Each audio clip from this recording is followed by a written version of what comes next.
परमेश्वर ने आज का जो वचन मुझे दिया है वो कहीं ना कहीं मुझे लगता है कि हम में से बहुतों की नीड रहता है, बहुतों की जरूरत रहता है। उसको कई बार मनुष्य उसकी अहमियत को नहीं जानता।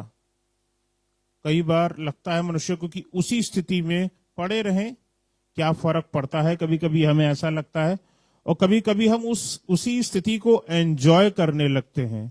गिरे हुए पड़े हैं तो कोई दिक्कत नहीं है, हम कभी कभी उस स्थिति को एंजॉय करने लगते हैं। यार चलो ठीक है यार, कई बार हम अपनी सामर्थ्य और शक्ति और जो विश्वास हमें अपने परमेश्वर पे होता है, हम उसको खो देते हैं और फिर हमें लगता है कि यार अब हम किसी लायक नहीं है, खुदावन ने भी हमें शायद छोड़ दिया है। ऐसा हम सोचते हैं, ऐसा हम विचारते हैं। परमेश्वर ने जो आज का जो कलाम जो मुझे दिया है वो ये है, क्या आप स्वतंत्र हैं, क्या आप आजाद हैं। ये देश तो 1947 में आजाद हो गया, लेकिन क्या इस देश के लोग, इस जहान के लोग आजाद हैं? सवाल बड़ा है और ये कठिन सवाल है कि क्या हम स्वतंत्र हैं। स्वतंत्र देश में रहना, सब चीजों को खाना, सब चीजों को जहां मर्जी आए वहां घूमना फिरना, हम सब करते हैं और उसमें हम अपने आप को आजाद समझते हैं। लेकिन कोई भी व्यक्ति सिर्फ एक आजाद मुल्क में रहने से आजाद नहीं हो जाता। एक मसीही जीवन की, एक विश्वासी जीवन की सच्ची आजादी तब है जब वो किसी भी प्रकार के बंधन में ना पड़ा हो, किसी भी प्रकार के बंधन में ना पड़ा हो। मनुष्य जब तक आत्मिक रीति से मुक्त नहीं है तब तक वो बंधन में है। इस बात को जान लें और समझ लें। बहुत सारी चीजें हैं जो मनुष्य को तंग करती हैं, परेशान करती हैं। जरूरी नहीं है कि शरीर से कोई बंधन में हो, किसी प्रॉब्लम में हो तभी बंधन बहुत सारी चीजें हो सकती हैं। हो सकता है कोई किसी आदत के बंधन में हो, किसी लत के बंधन में हो सकता है कोई व्यक्ति दुष्ट आत्माओं के बंधन में हो सकता है किसी वो दुष्ट शक्तियों के बंधन में हो, परिस्थितियों के बंधन में हो, उस समय जो उसके जीवन में घटित हो रही हैं। प्रभु यीशु मसीह सामर्थी हैं आपको स्वतंत्र कर देने के लिए। आपके पास अगर बीमारियां हैं, खुदावंद तैयार हैं कि वो आपको स्वतंत्र कर दें। ऐसे अगर आपको पीड़ाएं हो रही हैं, जिस्मानी तकलीफें हैं, आप उनको अभी तक लिए ले जिस्म में बोझ की तरह घूम रहे हैं, ये तो मेरे साथ ही जाएगी। हम कितनी बार पढ़ते हैं कि कोई 38 साल का पड़ा हुआ बीमार था, वो यीशु मसीह के पास में आया और वो मुक्त होकर के गया। ऐसे लोग थे जो परमेश्वर के भवन के द्वार पर छोड़ जाते थे, ऐसे लोगों को उठा करके प्रभु यीशु मसीह ने चंगा किया। ऐसे अच्छे मित्र थे जो जिसका मित्र चल फिर भी नहीं पाता था, उसको छप्पड़ तोड़ करके यीशु मसीह के पास भेजना पड़ा। बंधन दिखाई देता है ये कि मेरे हिस्से में तो यही है, मेरे हिस्से में तो यही दर्द लिखा है, क्या मैं छुटकारे को हासिल कर पाऊंगा। 38 साल के पड़े हुए कि एक साल में 365 दिन होते हैं, 38 साल को गुणा कर लीजिए 365 दिन में कितने दिन हो गए। वो कितने दिन उस आरे में उतरने की कोशिश करता होगा, उसमें उतरने की कोशिश करता हो कि मेरे को मौका मिल जाए, मैं उतर जाऊं, मैं चंगा हो जाऊं, मुझे छुटकारा मिल जाए, मैं स्वतंत्र हो जाऊं। इन हजारों दिनों में उसने न जाने कितने लोगों को चंगाई को हासिल करते हुए देखा होगा, लेकिन खुद नहीं कर पाया। सोचने की बात है, कितनी कठिन सी चीज दिखाई देती है। बताना चाहता हूं, फ्रीडम इज वेरी एक्सपेंसिव। आजादी बहुत महंगी चीज है और ये बलिदान मांगती है। चाहे हम किसी राष्ट्र के बलिदान की अगर हम बात करें, कोई देश अगर आजाद होता है तो उसके पीछे भी बलिदान छिपा होता है। और अगर पाप से भी आजादी को हासिल करना होता है तो पुराने अगर उसमें व्यवस्था को देख लें तो उसमें तो बलिदान लिखा था कि भैया बलिदान चढ़ाना पड़ेगा। लेकिन धन्यवाद हो परमेश्वर की, उसने अपने पुत्र को हमारे लिए दे दिया ताकि हम आजाद जीवन को जी सकें। और मुश्किल की बात यह है कि इतना सब कुछ हो जाने के बाद भी अगर एक मसीही व्यक्ति अगर किसी कष्ट और क्लेश में है तो वो क्या प्रॉब्लम्स हो सकती हैं, ये सोचना पड़ेगा कि हम कैसे उन परिस्थितियों में, जिन परिस्थितियों में परमेश्वर के जीवते परमेश्वर के लोग अभी भी बंधन में पड़े हैं, वो बंधन कितने बड़े होंगे, या उसने अपने आप को परमेश्वर से कितनी दूर कर लिया कि वो बंधन में आकर के फंसा हुआ है। सबसे बड़ी बात यह है कि कहीं ना कहीं इसका मतलब यह है कि अगर हम जीवन के सभी कामों को करने की कोशिश करते हैं, हम बाइबल पढ़ते हैं, हम प्रार्थना करते हैं, हम चर्च जाते हैं, हम आराधना करते हैं, हमारे होठों से प्रभु की स्तुति होती है, हम हाथ उठा करके प्रभु की तारीफ करते हैं, फिर भी ये बंधन क्यों है हमारे जीवन में, ये सोचना होगा। कि आपको लगता है कि मानो काले बादल ने आकर के आपको घेर लिया है, देयर सीम्स नो आउटलेट, आपको लगता नहीं है कि शायद आप छुड़ाए जा सकते हैं। What hinders you, क्या चीज है जो आपको रोकती है, ऐसी क्या चीज है जो आपको नियंत्रित करती है। ठीक है ना, एक रोकना एक अलग चीज है, एक चीज होता है नियंत्रित करना, कि कुछ है, कोई स्पिरिट है, कोई आत्मा है जो आपको नियंत्रित कर रही है, नियंत्रित कर रही है। What binds you, क्या कोई वस्तुएं हैं, कोई चीजें हैं जिनसे आप अपने आप को बंधा हुआ पाते हैं और आपको लगता है कि आप इनसे छुटकारे को हासिल नहीं कर पा रहे हैं। बाइबल की एक बहुत ही प्यारी किताब है, पत्री है, जिसको हम सबको पढ़ना चाहिए। गलतियों की पत्री है, 5वां अध्याय, और इसकी हम लोग पहली आयत को हम देखेंगे। गलतियों 5 अध्याय और उसकी पहली आयत।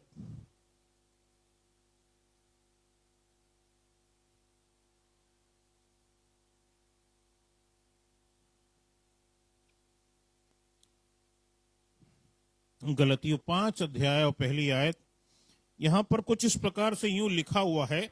मसीह ने स्वतंत्रता के लिए हमें स्वतंत्र किया। लिखा है मसीह ने स्वतंत्रता के लिए हमें स्वतंत्र किया है। सभी मसीही विश्वासी स्वतंत्रता का आनंद लेते हैं। इसका मतलब ये है, अगर हम स्वतंत्रता का, आजादी का आनंद अनुभव नहीं कर रहे हैं, so there is some problem, कोई इशू है, कोई तकलीफ है, कोई ऐसी बात है जो नहीं होनी चाहिए हमारे जीवन में, लेकिन वो है जब हम मसीह की बात करते हैं। लिखा हुआ मसीह ने स्वतंत्रता के लिए हमें स्वतंत्र किया है। तो बाइबल हमें बताती है कि मूसा की व्यवस्था से जो है वो प्रभु यीशु मसीह ही हैं जो स्वतंत्र करते हैं उस व्यवस्था से, क्योंकि जो उस व्यवस्था पर विश्वास रखता है, भरोसा रखता है, उसको फॉलो करता है, बाइबल बताती है वो शापित है। लिखा हुआ आगे, इसको पढ़ दें। अतः इसी में स्थिर रहो। लिखा है इसी में स्थिर रहो। This is what is required from us. परमेश्वर ने अगर हमें छुटकारा दिया है तो इसमें हम स्थिर रहें। एक आयत को पढ़वाना चाहूंगा और ये मिलेगी पहला पतरस 2 अध्याय। कुछ आयतें हैं थोड़ी सी ज्यादा, लेकिन कोशिश करेंगे कि हम इसमें परमेश्वर के वचन से जाने। पहला पतरस 2 अध्याय और उसकी 16 से 17 और 18वीं आयत के बीच में हम लोग देखेंगे ये आनंद जो स्वतंत्रता का है, इसका असल मायने क्या है। क्या ये वो मायने कि हम कुछ भी कर लें, या इसकी कुछ सीमाएं हैं, इस आजादी की कुछ सीमाएं हैं, उसको हम देखें। 16वीं आयत कुछ इस प्रकार से कहती है, अपने आप को स्वतंत्र जानो जी, और अपनी इस स्वतंत्रता को बुराई के लिए आड़ ना बनाओ जी, परंतु अपने आप को परमेश्वर के दास समझकर चलो। अपने जीवन में हमें अपने आप को परमेश्वर का दास समझना है। बात ये नहीं कि यहां जो बैठा है वो सिर्फ परमेश्वर का दास है। परमेश्वर का वचन बता रहा है कि अगर हम मसीह के पीछे चलते हैं तो हम परमेश्वर के दास हैं। We are the servants of God.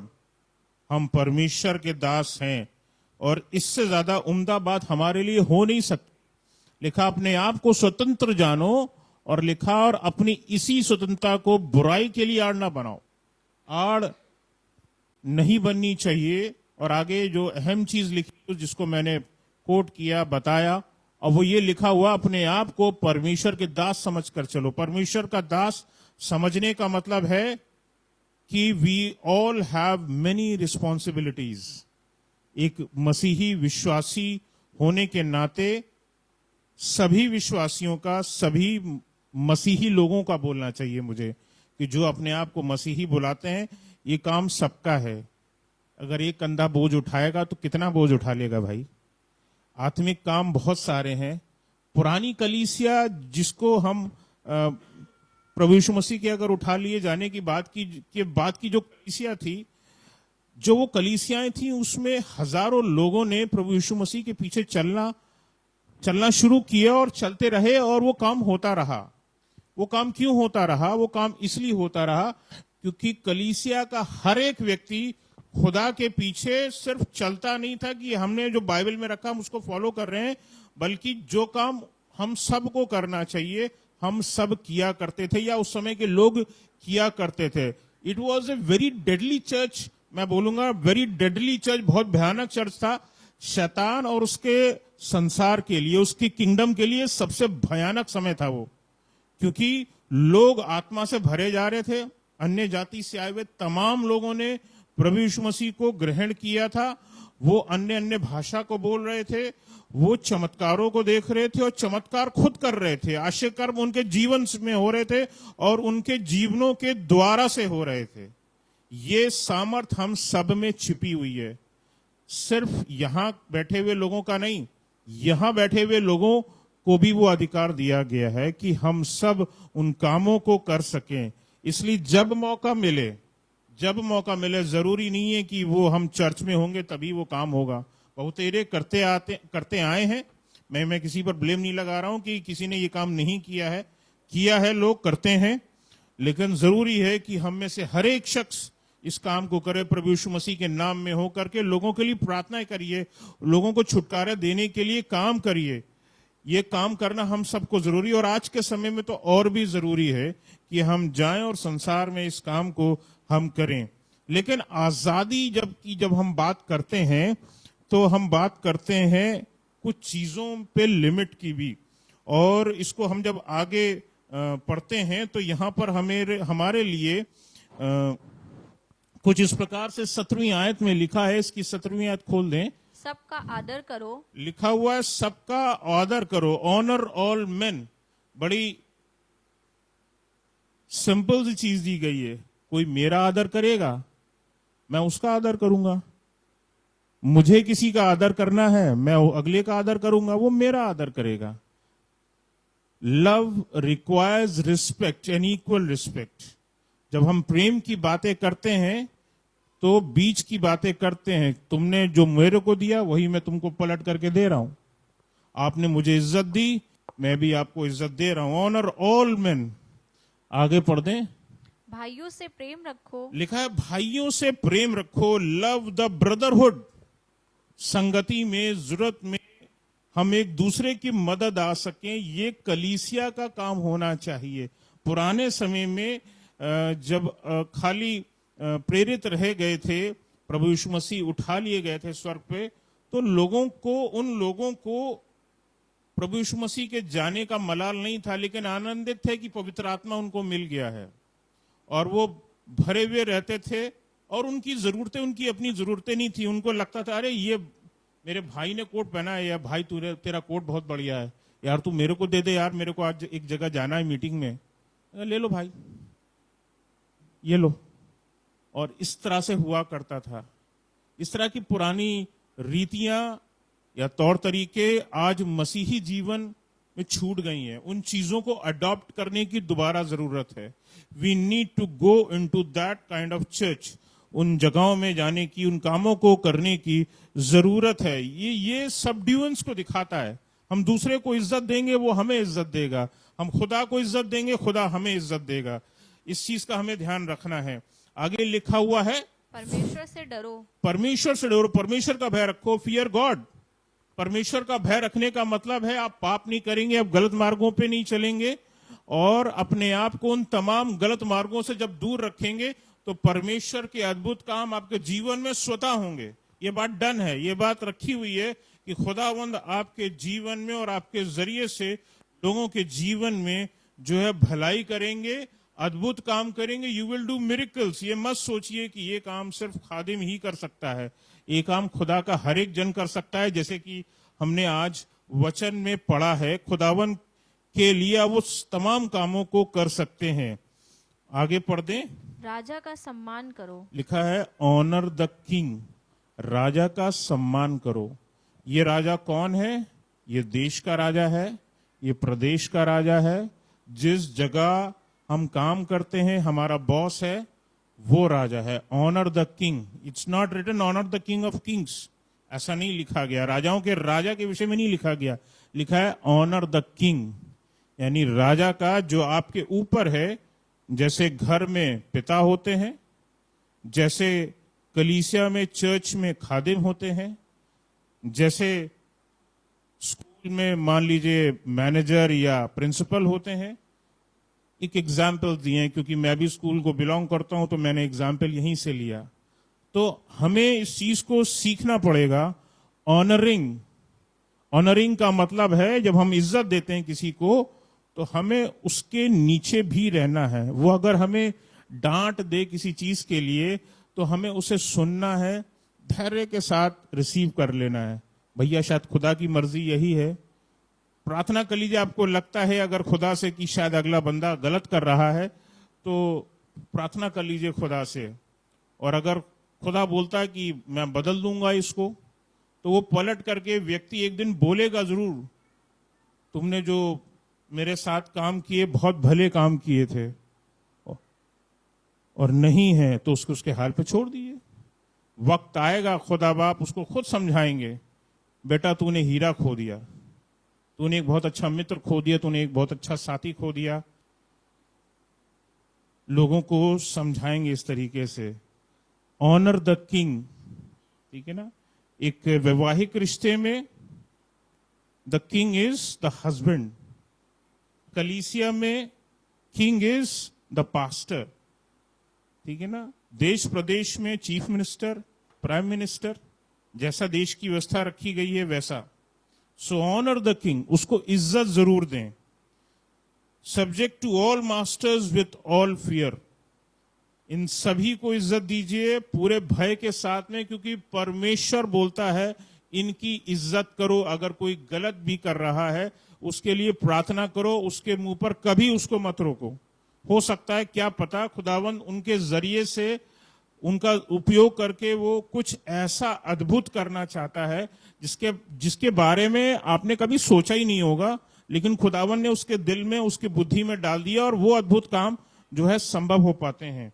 ऐसे बतेरे काम होते आए हैं। अगर आप पुराने जीवन को देखें या आपने देखा हो, आपके बॉसेस हैं, उन्होंने कुछ ऐसे काम करवाए आपसे, आपको पहले बुरा लगता था, बाद में आपको वो चीज अच्छी लगने लगी। अरे यार ये काम तो बड़ा अच्छा किया था, मैंने पहले क्यों नहीं ध्यान दिया। पादरी के लिए भी हम कई बार, हम लोग, सच्चाई है, कलीसिया कई बार जो है पादरी के पीछे हाथ धो के पड़ जाती है, लेकिन बाद में अगर ध्यान देती है तो पता चलता है नहीं, पादरी ने ये काम ठीक किया था। मैं यहाँ ढेर सारे उदाहरणों को लेकर के नहीं खड़ा हूं, लेकिन अगर हर में से हर एक व्यक्ति अगर इन सब प्रश्नों का उत्तर खोजेगा तो आजाद हो जाएगा। आजादी आपके लिए रखी है।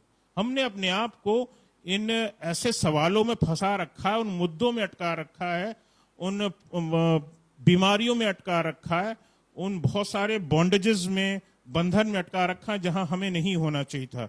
सो इन दिस वे, इसका मीन्स यही है शॉर्ट में कि अपने आप को सब्जेक्ट करना है, किसी के नीचे डाल देना है। खुदावंद ने जिसको आपके ऊपर ठहराया है उसके ऊपर बड़प्पन मत दिखाइए।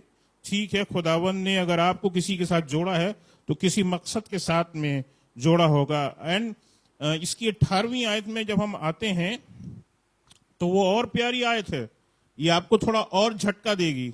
बल्कि इसी में देखिए, इसमें लिखा हुआ है 18वीं आयत में, और यहां पर ये आयत लिखी है, हे सेवकों हर प्रकार के भय के साथ में अपने स्वामियों के अधीन रहो, न केवल भलों और नम्रों के पर कुटिलों के भी। जो कुटिल हैं, जो आपकी बुराई करते हैं, क्या सामने क्या पीठ पीछे, क्या आपको बेइज्जत कर देते हैं, 50 लोगों के बीच में, 50 लोगों के बीच में भी, 100 लोगों के बीच में भी आपकी बेइज्जती कर देते हैं, उनके भी नीचे अधीन रह करके परमेश्वर का वचन हमें बता रहा है कि ये बेटा तुम्हें काम करना ही करना है।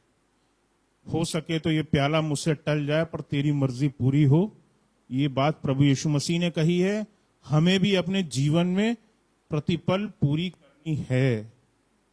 ऐसे भी तो स्थान होंगे जहां प्रभु यीशु मसीह का दिल नहीं करता होगा कि यहां जाएं, यहां ना जाएं। लेकिन प्रतिदिन जब वो सुबह उठ करके प्रार्थना करता था, किसी स्थान पे जाता था, कभी कभी उसको ऐसे लोग मिलते थे जिनमें वो विश्वास नहीं पाया जाता था, और वहां उस स्थान में विश्वास के वो अद्भुत काम नहीं होते थे। इससे पता चलता है कि सब्जेक्शन बहुत जरूरी है। प्रभु यीशु मसीह ने सब्जेक्ट किया परमेश्वर के अधीन रह करके काम करने का। वो था तो खुदा का बेटा, हम बोलते हैं खुदा का बेटा वो है, लेकिन सच्चाई ये कि जब उसने इस संसार में एक मनुष्य की रीति पूरा उसने जीवन जिया, तो ही डिड सब्जेक्शन। उसने अपने आप को परमेश्वर के नीचे रख करके सारे कामों को उसने किया। उसने मंदिर का कर भी दिया। बाइबल हमें बताती है, एक आश्चर्य कर्म बताती है जिसमें प्रभु यीशु मसीह ने मंदिर का कर दिया था। एक मछली के मुंह में ना, एक मछली पकड़ करके लेके अपने चेलों को बोला मछली पकड़ के लेके आओ, उसके मुंह में ये भी क्लियरली बोल दिया तुम्हें उसके मुंह में एक सिक्का मिलेगा, और वो सिक्का ला करके तुम यहाँ दान में डाल देना। गॉड नोज वो जिस जगह से मछली पकड़ी होगी, उस गलील की झील से हजारों मछली होंगी, उसमें शायद लाखों हो सकती हैं, लेकिन वही मछली हाथ में आएगी जिसके मुंह में सिक्का होगा। वो सिक्का निकाला गया और दान में दिया गया। कितना अद्भुत है हमारा परमेश्वर, कितना अद्भुत है। लिखा हुआ है be gentle to these people. English में वर्ड इसके लिए यूज हुआ है फ्रोवर्ड। फ्रोवर्ड लिखा हुआ है। फ्रोवर्ड का इंग्लिश में अगर हम मीनिंग, मैं एक बार देख रहा था, जब इसको पढ़ रहा था देख रहा था, तो मुझे दो चीजें बड़ी प्यारी लिखी। एक तो पहला स्टबर्न, ये बहुत सीधे से आसानी से समझ में आ जाती है। एक और जगह मैंने उसका मीनिंग पढ़ा उसी चीज का, तो लिखा हुआ था डिफिकल्ट टू मैनेज। कई बार बॉसेस भी डिफिकल्ट टू मैनेज हो जाते हैं। कभी कभी जो आप जिसके अधीन रहते हैं वो डिफिकल्ट टू मैनेज होते हैं। अरे यार, ये मैनेजर साहब ने हमारे मत्थे में कौन सा काम सौंप दिया, ये काम हम करना जानते ही नहीं है, ये हमको क्यों काम सौंप दिया है। लेकिन God prepares you something beautiful. खुदावन आपको इस्तेमाल करता है कुछ अद्भुत करवाने के लिए आपसे। अगर आज आपके जीवन में कुछ ऐसा सौंप दिया गया है जो अभी तक आज से पहले नहीं सौंपा गया था, लेकिन आज सौंपा गया है, तो परमेश्वर शायद कुछ सिखा रहा है आज आपको। बेटा आज कुछ नया सिखाने पर हूं। वही पुरानी 10 साल पुरानी तुम ABCD ही सीखोगे क्या, या उसके बाद शब्द बनाना भी सीखोगे? जैसे एक बच्चा सीखता है, पहले अल्फाबेट सीखता है, फिर वर्ड सीखता है, फिर सेंटेंस बनाना सीखता है, फिर पैराग्राफ राइटिंग सीखता है ना, बढ़ता जाता है, ज्ञान में बढ़ता जाता है। तो खुदावन से क्या आशा रखते हो? छोटी छोटी चीजों से बस खाली? खुदावन बड़ी चीजें रखता है, बड़ी चीजों को सिखाने के लिए, और ये बहुत जरूरी है। डिफिकल्ट टू मैनेज जो लोग हैं, खुदावन हमें उनके लिए भी यही बोलता है कि उनके नीचे भी बने रहो। एक आशीष की बात बोलना चाहता हूं। When seed is crushed, oil comes out. जब बीज को निचोड़ दिया जाता है बिल्कुल, तब उसमें से तेल निकलता है। When people are crushed, the oil or anointing comes out. इसी तरह से जब हमको तोड़ा और निचोड़ा जाता है परमेश्वर के द्वारा से, तब अभिषेक निकलता है। अभिषेक बिना तोड़े, बिना वो दबाव झेले हो नहीं सकता। मसीही जीवन, जितने मसीही लोग होते हैं, वो दबाव का जो जीवन वो जो जी रहे होते हैं, खुदावन उसके द्वारा से आशीष लोगों के जीवन में लेकर के आता है। लोगों को, सिर्फ अन्य जातियों को, जो अन्य जाति हैं उनको लगता होगा यार ये बड़े खुश मिजाज लोग हैं, हमेशा खुश रहने वाले लोग हैं, हमेशा आनंदित रहने वाले लोग हैं। ये तो हम मसीही जानते हैं, हमारे घर की अपनी कलह और क्लेश और पीड़ाएं, और घर की और कलीसिया की, समाज की, व्यक्तिगत न जाने कितनी होंगी, लेकिन दुनिया ये जानती है कि हमारा खुदा हमारे साथ है और उसने हमारे जीवन में आनंद को बो दिया है। और जो उनके दिल में ये बात है ना, इस बात को हमेशा याद रखिए कि खुदावंद ने आपके लिए भी हम सब के लिए चीज रखी है. So people, when people are crushed, जब लोग भी इसी प्रकार का कोई दबाव को झेलेंगे, ये बात डन है कि एनॉइंटिंग आपके अंदर से निकलेगी, अभिषेक आपके अंदर से निकलेगा. And you are dangerously anointed by God to set people free. परमेश्वर ने आपका अभिषेक इसीलिए किया है ताकि आप लोगों को आजाद कर सके. आज आपके ऊपर विपदा आई है, आज आपने उस विपदा में रहते हुए परमेश्वर पर अपने विश्वास को त्यागा नहीं है, छोड़ नहीं दिया है, बनाए रखा है. आज आप लोगों के लिए सबक हो. भैया के ऊपर ही तकलीफ आई थी, वो डिगे नहीं थे, उन्होंने परमेश्वर पर विश्वास रखा था. वो खुदा के सामने घुटना टेक करके प्रार्थना करते थे, और हमें भी यही करना चाहिए. और छुटकारे को उन्होंने भी हासिल किया था. वो बहुत सारे मुसीबतों में थे पहले, लेकिन अब आजाद हैं. तो हमें भी यही काम करना चाहिए. You become a blessing for many. आप आशीष बन जाते हैं कई सारे लोगों के लिए. इस बात का ध्यान रखिए. Don't expect an easy task. ये मेरा है, मैं अपनी लाइन बता रहा हूं. Don't expect an easy task if you are not an easy one. Don't expect an easy task if you were not an easy one. जब खुदा ने अगर आपके साथ अगर बहुत ढीठ रहे थे खुदा के पीछे चलने के मामले में कि मैं तो ढीठ हूं, मैं खुदा के पीछे नहीं चलूंगा, तो ये मत उम्मीद करो कि आज खुदा ने तुम्हें छुड़ा दिया है तो तुम्हें कोई छोटा मोटा काम देगा. खुदावन ने कठिन काम किया है, खुदावन तुमसे और भी कठिन काम कराएगा, क्योंकि तुमसे बड़े और भी ऐसे लोग जो कठिनाइयों में पड़े हैं छुड़ाए जा सके. अपने जीवन की गवाही बताता हूं, कई बार बता चुका हूं, आज फिर एक बार बताता हूं. वो समय था मेरे जीवन का जब मैंने बाइबल छूता नहीं था, परमेश्वर के भवन जाता नहीं था. मुझे कभी बाइबल टच भी नहीं करता था. इट वॉज केप्ट, रखी रहती थी. मेरा झगड़ा चलता था खुदा से, और झगड़ा ये था कि जब तक तू मुझे कामयाबी नहीं देगा. आई वॉज नॉट एजुकेशनली, मैं बोलना चाहता हूं उतना स्ट्रांग नहीं था, तो मेरी खुदा से यही ठनी रहती थी, खुदावन जब तू मुझे और ऊंचाइयों पर लेकर के जाएगा तब मैं तेरे भवन में जाऊंगा, तब मैं तेरे वचन को पढ़ना शुरू करूंगा. मैंने ठान रखी थी खुदा से, लेकिन खुदा ने भी ठान रखी थी कि तू जितना बड़ा वाला है मैं उससे भी बड़ा वाला हूं. मैं सबसे बड़ा वाला मैं ही हूं और मुझसे बड़ा और कोई है नहीं. खुदावन ने चुना, मुझे करीब बुलाया. अपने इस भवन को जब ज्वाइन किया, पादरी साहब को जब ज्वाइन किया, वहीं से शुरू हुआ. परमेश्वर का वचन इन्हीं के द्वारा मेरे दिल में बोया गया. एक एक बात, एक एक शब्द जो पहले खाली सेंटेंस बनकर के खत्म हो जाती थी, मैंने यहीं से सीखी, इन्हीं से सीखी, और मैंने आशीष को हासिल किया.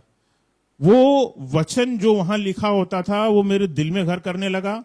उसके भेद जो उसमें छिपे होते थे मेरे सामने खुलने लगे. पवित्र आत्मा मुझसे बात करने लगा, और उसकी बातें जो वचन में लिखी हैं मेरे सामने बिल्कुल खोल करके रख दी गई. बेटा ये है, पहले भी डांट खाता था, बाइबल खोलता नहीं है, अब फिर डांट खाता था, दिन भर इसी में लगा रहता है, कुछ और काम करना ही नहीं है, कर लो तुम्हें जो. डांट फिर भी मिलती थी कहीं ना कहीं.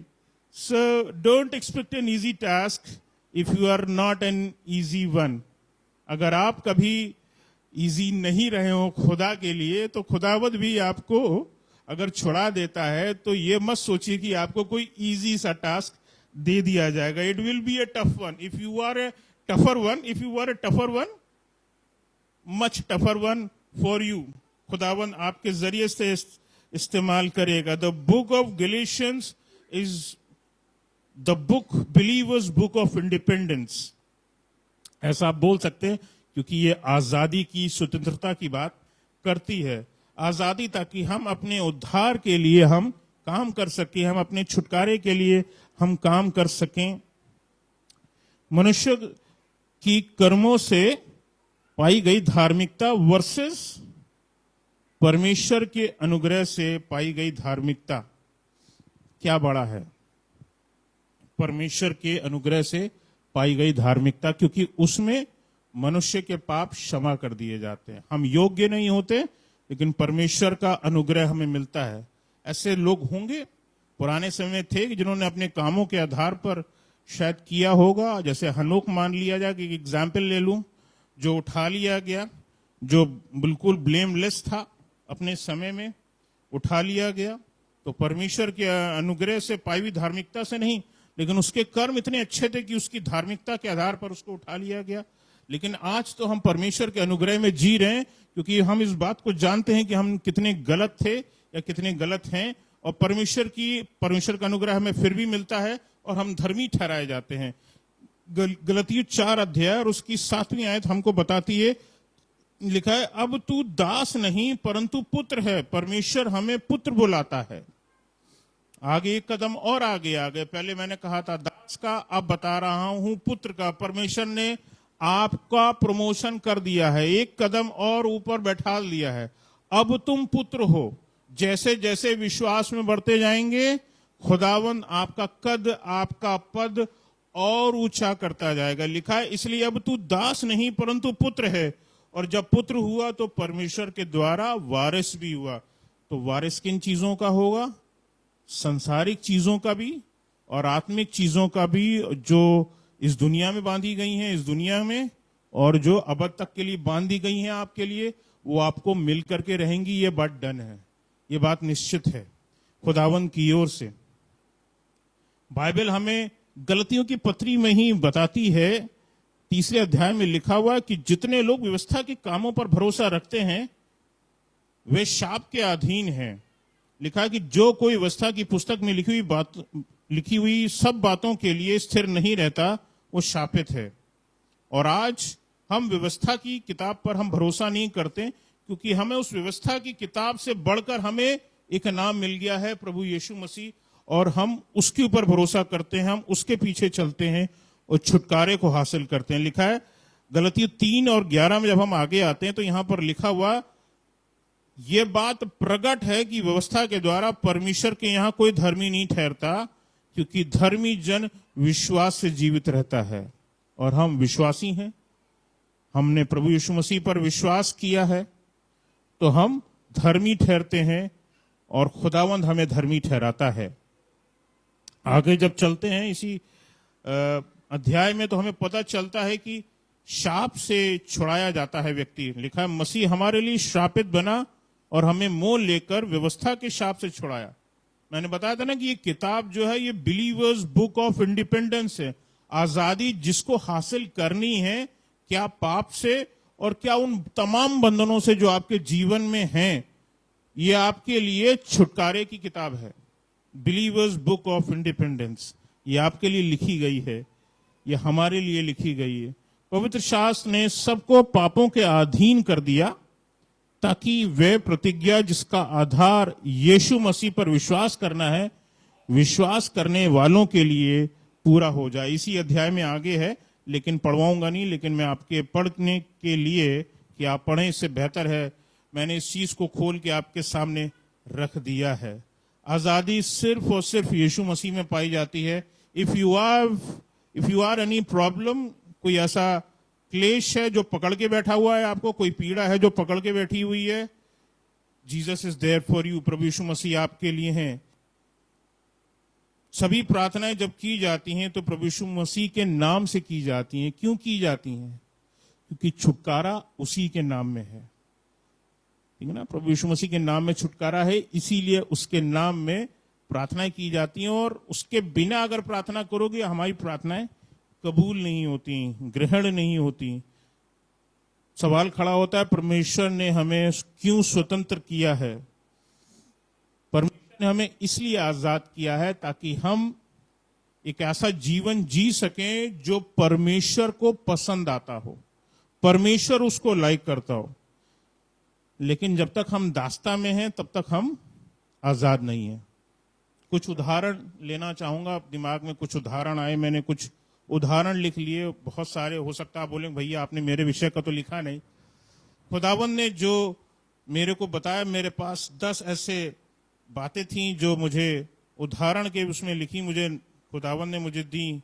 अगर आप सर्वदा दुख से घिरे रहते हैं, यू आर इन बॉन्डेज। सदा दुख आपको घेरे रहता है, आप दास्ता में हैं।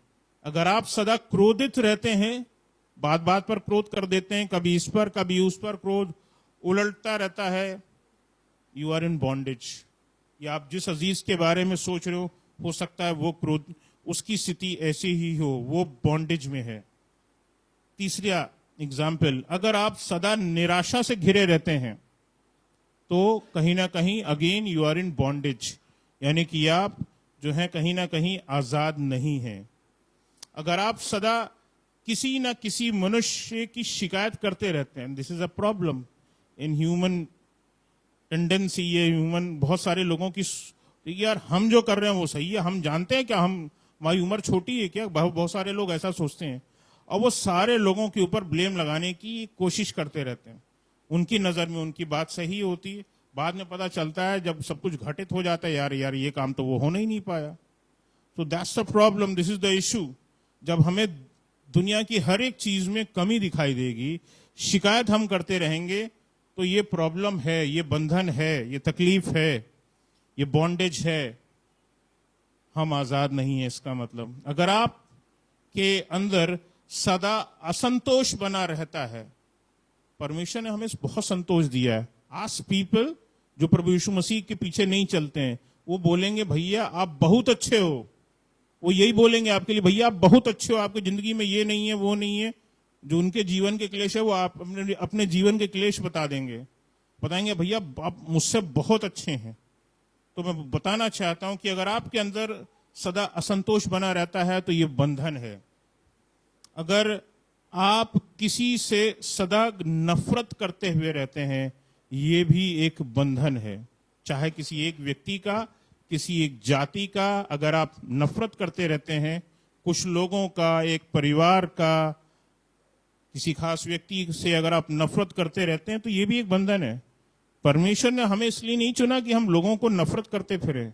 नफरत के लिए हमें नहीं रखा है कि हम नफरत अपने दिल में पाल करके रखें लोगों के लिए।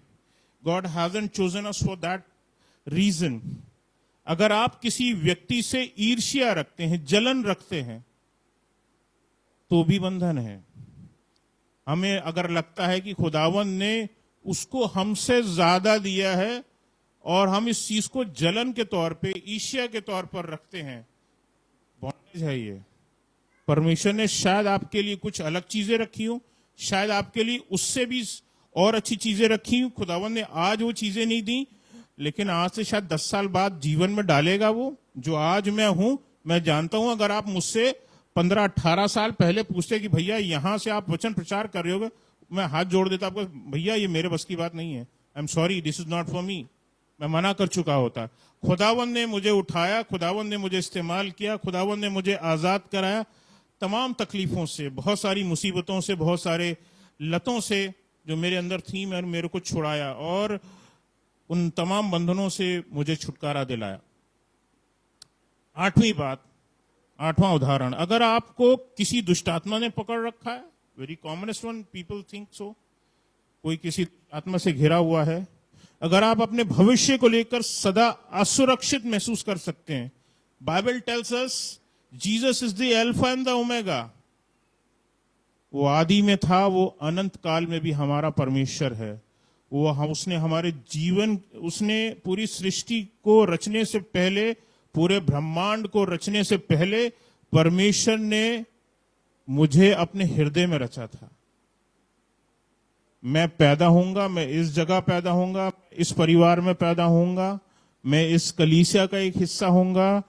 It was God's plan, God is using me. ये खुदावन का तौर तरीका था, खुदावन ने अपने तरीके से। और अगर आप, और ये मुझे सुरक्षित महसूस कराता है कि जिसने मुझे इतने समय पहले अपने दिल में रखा, वो आज मुझे त्याग नहीं देगा।